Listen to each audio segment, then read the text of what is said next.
ផ្លែត្រឡប់ទុំពេញដើមមកនេះត្រឡប់នេះចង់និយាយថាវាចត់បើអត់ចត់គេហូបអស់ហើយបើនោះបើនៅយើងគេហៅនេះបងប្អូនគេហៅផ្លែសូដានេះហៅផ្លែសូដានេះប៉ុន្តែនេះផ្លែវាខុសពីផ្លែរូបរាងវាដូចផ្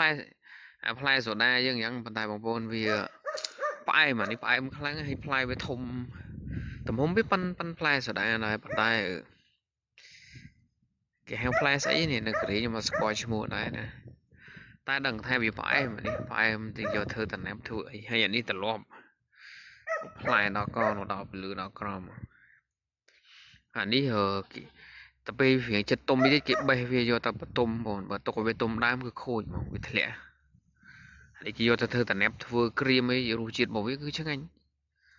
អ្នកចូលចិត្តផ្អែមហ្នឹងត្រូវហ្នឹងផ្លែឈើនេះនិយាយទៅហើយផ្ទះមកគាត់នេះប្រើសូឡាបងប្រើសូឡាលើដំបូលផ្ទះគាត់នេះទូចទេប៉ុន្តែនៅគ្នា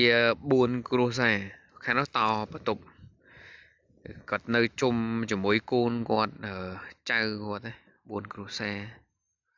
តែកូរ៉េប៉ុន្តែចិត្តបែនណាហើយកន្លែងគាត់នេះកន្លែងចំប្រពែខែល្ងាចិត្តធ្លាក់ព្រិលហ្នឹងបង